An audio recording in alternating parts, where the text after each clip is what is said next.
আপনি কি ফেসবুকে ব্যবসা করেন এবং প্রোডাক্টের ফটো আপলোড করে চিন্তা করেন আজ না হয় কাল ভাই আমার প্রোডাক্টের দাম কত, এই মেসেজে আপনার ইনবক্স ভরে যাবে।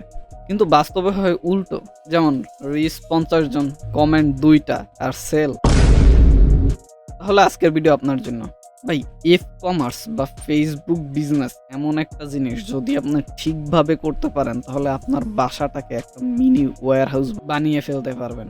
আজকে আমি আপনাদের সাথে শেয়ার করব এমন 7টা প্র্যাকটিক্যাল টিপস, যেগুলো মানলে আপনার ফেসবুক পেজ হবে একটা টাকার মেশিন।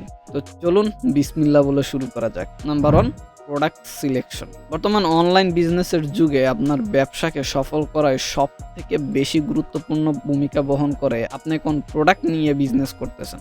একটা জিনিস মাথায় রাখতে হবে, আপনার প্রোডাক্টটা যেন একটা প্র্যাকটিক্যাল সমস্যার সলিউশন হয়। সেক্ষেত্রে আপনার প্রোডাক্ট বিক্রি করা অনেক সহজ হবে। যেমন বর্তমানে গরমে অনেকেরই ঘামে শার্ট টি শার্ট ভিজে যায়, সেক্ষেত্রে আপনি anti sweat under T shirt বিক্রি করতে পারেন। এই রকমের আপনি যে প্রোডাক্টটা সিলেক্ট করবেন, ওই প্রোডাক্টটা যেন একটা প্র্যাকটিক্যাল সমস্যার সমাধান হয়। আরও একটা জিনিস মাথায় রাখতে হবে, প্রোডাক্ট সিলেক্ট করলেই হবে না, আপনি প্রোডাক্টটা কোথা থেকে কিনছেন এটাও অনেক বড় একটা বিষয়। কারণ বিজনেসে সফল হতে হলে আপনি বিক্রি করে না, আপনাকে কিনে জিততে হবে। আপনি যদি কিনে জিততে পারেন, সেক্ষেত্রে বিক্রি করে আপনি লাভবান হবেন। আপনাকে খোঁজ করতে হবে সবথেকে কম দামে বেস্ট কোয়ালিটির প্রোডাক্ট কোথায় পাওয়া যায়। নাম্বার 2, আপনার ফেসবুক পেজটা হবে ব্র্যান্ডের মতো। আমি ম্যাক্সিমাম নতুনদের এই ভুলটাই দেখি, তাদের পেজটা ব্র্যান্ডের মতো হয় না। এই যে নাম যদি হয় এমন ফ্যাশন ফিউশন BD24, সেক্ষেত্রে এটা কখনো ব্র্যান্ডের মতো দেখায় না। আপনার পেজের নামটা হবে ছোট, বোধগম্য, মিনিমালিস্টিক এবং যেটা ব্র্যান্ডে ব্যবহারযোগ্য। পাশাপাশি আপনার কভার, আপনার লোগো, আপনার প্রতিটা পোস্ট, প্রত্যেকটা জিনিস ব্র্যান্ডের মতো হবে, যাতে একজন ব্যক্তি দেখে বুঝতে পারে এটা কোনো সিরিয়াস ব্র্যান্ড। এক্ষেত্রে আপনি আরো 10টা ব্র্যান্ড, আপনি যেই নিশে কাজ করেন ওই নিশের আরো 10টা ব্র্যান্ডকে অ্যানালাইজ করতে পারেন এবং তারা কোন কোন স্টেপগুলো ফলো করছে, তাদের স্টাইলটা কি, এই থেকে আপনি ইন্সপায়ার হয়ে নিজেরটা সাজাতে পারেন। Number 3, content. সব থেকে বেশি ভুল হয় আমাদের এইখানে। আমার কাছে যারা অনলাইন বিজনেসের টিপস নেওয়ার জন্য আসে বা আমরা যেসব ক্লায়েন্ট হ্যান্ডেল করি, ম্যাক্সিমাম ক্লায়েন্ট আমরা দেখতে পাই যে হোলসেলারের কাছ থেকে প্রোডাক্ট নিয়ে আসে, ওই হোলসেলার ওনাদের কিছু পিক দেয়, ওই পিকটাকেই ওনারা আপলোড করে উপরে লিখে দেয় অ্যাভেলেবল নাও, প্রোডাক্ট প্রাইস ডিটেলস লিখে দেয়। অথবা প্রোডাক্ট বাসায় নিয়ে এসে কোনোভাবে ফোন থেকে ছবি তুলে, অথবা ক্যামেরা যাদের আছে ক্যামেরা থেকে ছবি তুলে কোনোভাবে এডিট সিডিট করে একটা কন্টেন্ট আপলোড করে দেয়। আপনাকে মাথায় রাখতে হবে, আপনার কন্টেন্টই হচ্ছে আপনার মেইন সেলসম্যান। বুস্টিং এর জন্য যেভাবে আমরা আলাদা বাজেট রাখি, কন্টেন্টের জন্য সেম ভাবেতে আলাদা বাজেট রাখা উচিত। কেন? সামনে বুঝতে পারবেন। তাহলে কি কি ধরনের কন্টেন্ট আপলোড করা যেতে পারে? 1 নাম্বার হচ্ছে আপনার প্রোডাক্ট ডিটেলস কন্টেন্ট, যেটা আমরা সবাই আপলোড করি। 2 নাম্বার আপনার প্রোডাক্টটা কোন সমস্যার সমাধান করতেছে এইটা নিয়ে কন্টেন্ট। 3 নাম্বার হেল্পিং কন্টেন্ট, আপনি যে নিশেই কাজ করেন না কেন, ফ্যাশন হলে ফ্রি ফ্যাশন টিপস দেন বা অন্য যে নিশেই কাজ করেন না কেন ওই নিশের helping content. 3 number review post করতে পারেন, কাস্টমারের কাছ থেকে রিভিউ নিয়ে এইগুলোকে পোস্ট করা। এরকমের আরো অনেক ধরনের কন্টেন্ট আছে যেগুলো আপনি পোস্ট করতে পারেন নিয়মিত। একটা জিনিস মাথায় রাখবেন, প্রত্যেকটা কন্টেন্টের সাথে অবশ্যই কল টু অ্যাকশন, মানে আপনি একটা ফুল কন্টেন্ট দিলেন, কন্টেন্টের নিচে লিখে দিলেন আপনি যদি এই প্রোডাক্ট সম্পর্কে আগ্রহী হন বা আপনি যদি আমাদের প্রোডাক্ট সম্পর্কে আগ্রহী হন তাহলে কিনতে পারেন, অর্ডার নাও অথবা কল নাও অথবা শপ নাও একটা বাটন দিয়ে দিলেন।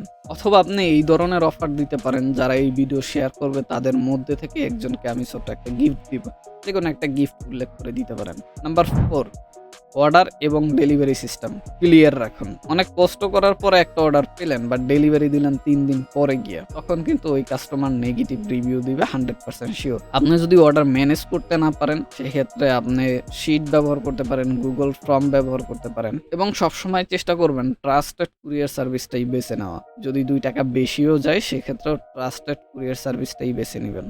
এবং এখানে আরো একটা জিনিস মাথায় রাখতে হবে, সেটা হচ্ছে প্রোডাক্টের প্যাকেজিং। আপনি যে প্রোডাক্ট নিয়েই কাজ করেন না কেন, ওই প্রোডাক্টের প্যাকেজিংটা যদি সুন্দর না হয়, সেক্ষেত্রে সম্ভাবনা থাকে ডেলিভারি যখন করতে যাবে তখন ওই প্রোডাক্টটা ড্যামেজ হওয়া অথবা কাস্টমারের কাছে সুন্দরভাবে না পৌঁছানো। Number 5, boosting. বুস্টিং মানে শুধু টাকা ঢালা নয়। বুস্টিং করার আগে আপনাকে অনেকগুলো বিষয় মাথায় রাখতে হবে। আপনি একজনকে দিয়ে 1000 টাকার বুস্ট করালেন, আপনার 100+ রিয়াকশন আসলো, 10,000 ইমপ্রেশন, কিন্তু কনভার্সন কত পার্সেন্ট বা সেলস কয়টা আসছে, এইটা হচ্ছে মেইন ফ্যাক্ট। যারা বুস্টিং করাতে চান ম্যাক্সিমাম ক্ষেত্রে চিন্তা করেন বেশি এঙ্গেজমেন্ট মানেই বেশি সেলস। বিষয়টা এমন না, সেলসের জন্য আরো অনেকগুলো বিষয় কাজ করে। এটা হচ্ছে বুস্টিং এর সময় মাথায় রাখতে হবে। বুস্টিং এর আগে কিছু বিষয় আছে, যেমন আপনি যে কন্টেন্টটা বুস্ট করছেন ওই কন্টেন্টটা কতটা কোয়ালিটি সম্পন্ন। কন্টেন্ট কোয়ালিটি সম্পন্ন না হলে আপনি যত বড় বুস্ট এক্সপার্টকে দিয়ে বুস্ট করান, কোনো রেজাল্ট আসবে না। এরপরে দেখতে হবে আপনার পেজ কোয়ালিটি। আপনার পেজের প্রত্যেকটা কন্টেন্ট, আপনার পেজের লোগো, কভার, প্রত্যেকটা জিনিস কেমন। আপনার পেজের চেহারা যদি সুন্দর না থাকে, আপনি যতই বুস্ট করেন না কেন, অর্ডার পাওয়ার সম্ভাবনা 0%। যারা পেজের কোয়ালিটি মেনটেন থেকে শুরু করে কোয়ালিটি কন্টেন্ট ক্রিয়েশন অথবা ইফেক্টিভ বুস্টিং করাতে চান, তারা সরাসরি আমার সাথে যোগাযোগ করতে পারেন। আমার কন্ট্যাক্ট ইনফরমেশন ভিডিও ডেসক্রিপশনে দেওয়া থাকবে। নাম্বার 6, আপনাকে মাথায় রাখতে হবে old customer is gold customer. নতুন একটা কাস্টমারকে কনভিন্স করে নিয়ে আসার থেকে অনেক বেশি কস্ট ইফেক্টিভ হয় আপনার পুরাতন কাস্টমার যদি আবার আপনার প্রোডাক্টটা কিনে। সেক্ষেত্রে আপনাকে কি করতে হবে, এখন পর্যন্ত যত কাস্টমার আপনার প্রোডাক্ট কিনবে প্রত্যেকের ডাটা আপনি রাখবেন। ওই ডেটা অনুযায়ী প্রত্যেককে follow up message, thank you message, product review message, নতুন আপডেট মেসেজ এবং ডিসকাউন্ট মেসেজ সেন্ড করতে পারেন। পাশাপাশি একটা কাস্টমার 2 থেকে 3 বার আপনার প্রোডাক্ট কিনলে তাকে রেফারেল অফারও করতে পারেন। নাম্বার 7 এবং মোস্ট ইম্পর্টেন্ট জিনিস হচ্ছে,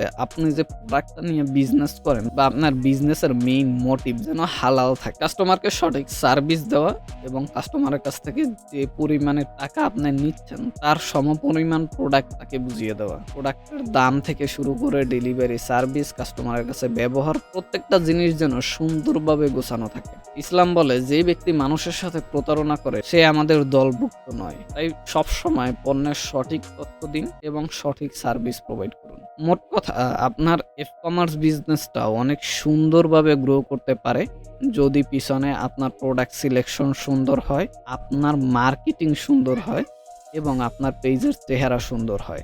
বুস্টিংও সুন্দর হতে হবে, তবে আগে এই 3টা সুন্দর হওয়ার পরে। ভিডিওটা যদি আপনার একটু উপকারে এসে থাকে তাহলে একটা লাইক করবেন। আপনার যে বন্ধু ব্যবসা করতে চায় তার সাথে শেয়ার করতে পারেন ইনফরমেশনগুলো পৌঁছানোর জন্য এবং অবশ্যই সাবস্ক্রাইব করবেন। আপনি কোন প্রোডাক্ট নিয়ে বিজনেস করতে চান সেটা কমেন্ট বক্সে জানাতে পারেন উইথ ইউর ইমেল। আমরা চেষ্টা করব আপনার ইমেইলে ওই প্রোডাক্ট রিলেটেড আপনি কোন কোন পন্থা অবলম্বন করে আপনার বিজনেসকে গ্রো করতে পারেন এরকমের একটা ফ্রি গাইড দেওয়ার জন্য। আসসালামু আলাইকুম।